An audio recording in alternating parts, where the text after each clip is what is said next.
Hello everyone, my name is Leonie O. Magnaye and our topic for today is about RNA translation. So, here are our objectives. First, define RNA translation.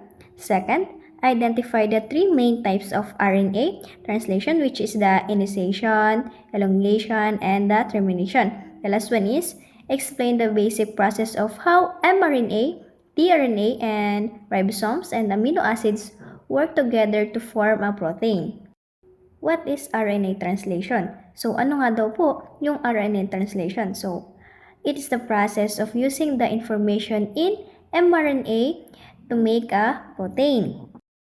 So, yung RNA translation po ay isang proseso kung saan ginagamit ng cell ang instructions na nasa mRNA para makabuo ng protein. Para bang binabasa ng ribosomes yung mga message ng mRNA at ginagamit ang mga amino acid para gumawa ng mga protein.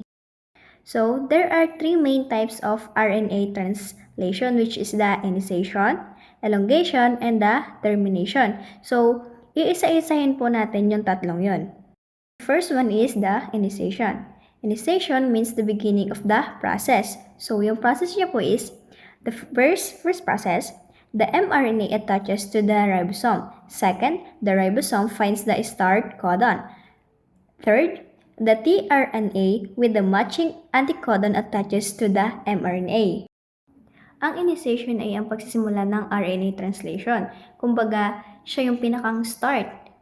And then, yung kumakabit yung mRNA sa ribosomes. And then, hahanapin naman ng ribosomes yung AUG na siyang mag-start ng codon.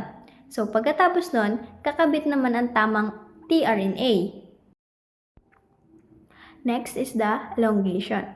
It means the lightening or making something longer. So, yung process nyo po is first, the ribosomes moves along the mRNA. Second, tRNAs bring the correct amino acids.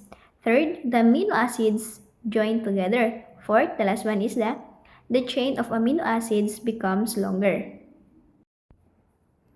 So, yung elongation po is nangangahulugang ang pagpapahaba. So, habang gumagalaw yung mga ribosome sa mRNA, sunod-sunod na nagdadala ang tRNA ng tamang amino acids. Nagdudugtong-dugtong ang mga amino acids kaya humahaba ang chain. So, the last type of RNA translation is the termination. So, termination, it means the ending or stopping of the process. So, siya na po yung last na process. So, yung process po ng termination is first, the ribosome reaches a stop codon. Second, the translation stops. Third, the chain of amino acids become longer. And the last one is the completed polypeptide chain is released.